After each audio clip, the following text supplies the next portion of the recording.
Seigneur, ta parole au quotidien nous nourrit et nous donne vie. Seigneur, ta parole au quotidien nous nourrit et nous donne vie. Lecture de la deuxième lettre de Saint Paul apôtre à Timothée. Bien-aimé, souviens-toi de Jésus-Christ ressuscité d'entre les morts, le descendant de David. Voilà mon évangile. C'est pour lui que j'endure la souffrance jusqu'à être enchaîné comme un malfaiteur. Mais on n'enchaîne pas la parole de Dieu. C'est pourquoi je supporte tout pour ceux que Dieu a choisis, afin qu'ils obtiennent eux aussi le salut qui est dans le Christ Jésus avec la gloire éternelle. Voici une parole digne de foi. Si nous sommes morts avec lui nous vivons. Si nous supportons l'épreuve, avec lui nous régnerons. Si nous le rejetons, lui aussi nous rejettera. Si nous manquons de foi, lui reste fidèle à sa parole, car il ne peut se rejeter lui-même. Voilà ce que doit rappeler en déclarant solennellement devant Dieu qu'il faut bannir les querelles de mots, elles ne servent à rien, sinon à perturber ceux qui les écoutent. Toi-même, efforce-toi de présenter devant Dieu, comme quelqu'un qui a fait ses épreuves, un ouvrier qui n'a pas à rougir de ce qu'il a fait et qui trace tout droit le chemin de la parole de vérité. Parole du Seigneur. Nous rendons grâce à Dieu. Nous nourrit et nous donne vie. Seigneur, enseigne-moi tes voies. Seigneur, enseigne-moi tes voies. Seigneur, enseigne-moi tes voies, fais-moi connaître ta route.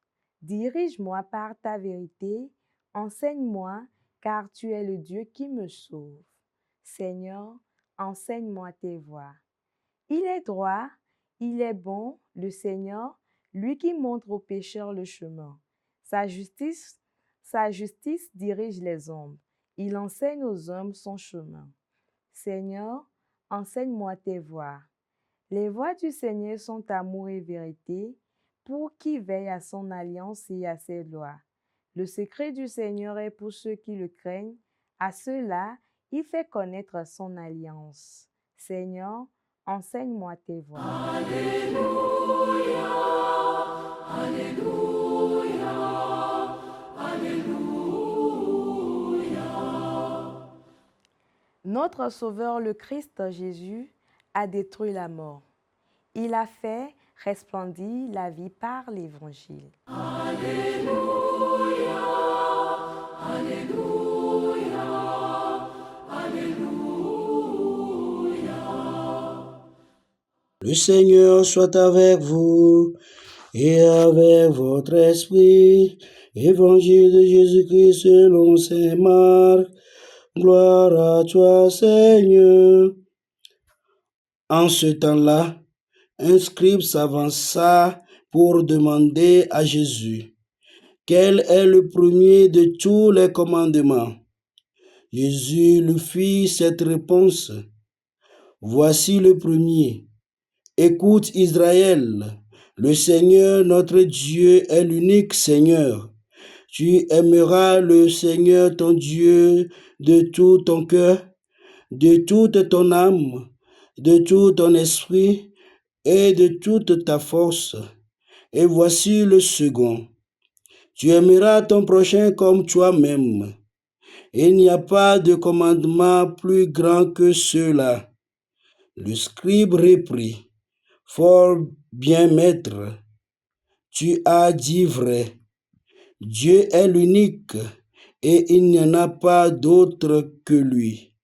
L'aimer de tout son cœur, de toute son intelligence, de toute sa force et aimer son prochain comme soi-même vaut mieux que toute offrande d'holocauste et de sacrifice.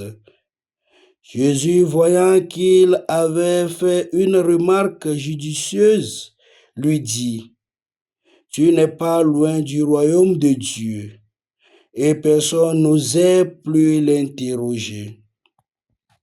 Acclamons la parole de Dieu. Louange à toi, Seigneur Jésus. Alléluia, Alléluia, Alléluia. Bien-aimés dans le Christ, la lecture de ce jour nous invite à deux choses essentielles qui sont extrêmement liées. Le sens du sacrifice, l'endurance exprimée par saint Paul dans la première lecture, et enfin l'amour de Dieu et du prochain dans l'Évangile. Dans la première lecture, saint Paul dit que c'est pour le Christ qu'il endure la souffrance. Ce qui est encore plus intéressant, c'est qu'il n'endure pas seulement pour le Christ, mais aussi pour ses frères. Bien-aimés dans le Christ, la vie chrétienne est une vie de perpétuel sacrifice et d'endurance pour le bien des autres. Ce n'est pas comme on voit le monde faire aujourd'hui, sacrifier les autres pour son propre bonheur. Le chrétien, le pasteur, c'est celui qui est capable de se donner pour les autres. Encore une fois, Paul nous rappelle que le Christ est ressuscité d'entre les morts, mais nous savons qu'avant la résurrection, le Christ est passé par la souffrance, par la mort. Saint Paul, avec la foi en celui qui est notre Sauveur, accepte de souffrir. Il le fait non seulement pour le Christ, mais aussi pour ceux que Dieu a choisis, pour ses frères, comme mentionné dans la lecture. Nous apprenons par là que notre vie chrétienne ne nous lie pas seulement à Dieu, mais aussi à nos voisins, à nos proches. Nous allons entendre les gens dire que moi, je fais ceci et cela pour mon salut. Et il est bien, le salut a un caractère personnel. Mais à la fin de notre vie, Dieu nous demandera compte. Qu'as-tu fait de ton frère? Comme dans Genèse chapitre 4, verset 10. Chers frères et sœurs dans le Christ, n'ayons pas peur de nous donner pour le bien des autres, même si cela ne nous rapporte rien concrètement. Car si nous supportons l'épreuve du temps présent, nous régnerons avec lui. Mais si nous le rejetons, si nous rejetons nos frères, si nous faisons semblant de ne pas entendre le cri des autres qui souffrent, lui aussi nous rejettera. Le Christ dans l'Évangile nous le dit. Il n'y a rien de plus grand que l'amour de Dieu et l'amour de nos prochains. Aimer l'autre, c'est être capable du don de soi, c'est être capable de s'ouvrir pour les autres. Le prochain n'est pas toujours loin, il n'est jamais trop loin.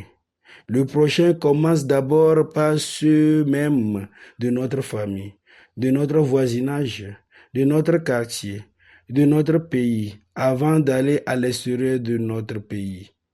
Demandons au Seigneur d'ouvrir nos cœurs afin d'accepter la souffrance des autres, de les porter comme lui-même a porté notre croix. Prions-le afin qu'il nous donne la grâce d'aimer de tout notre cœur, de toute notre intelligence et de toutes nos forces. Amen. Seigneur,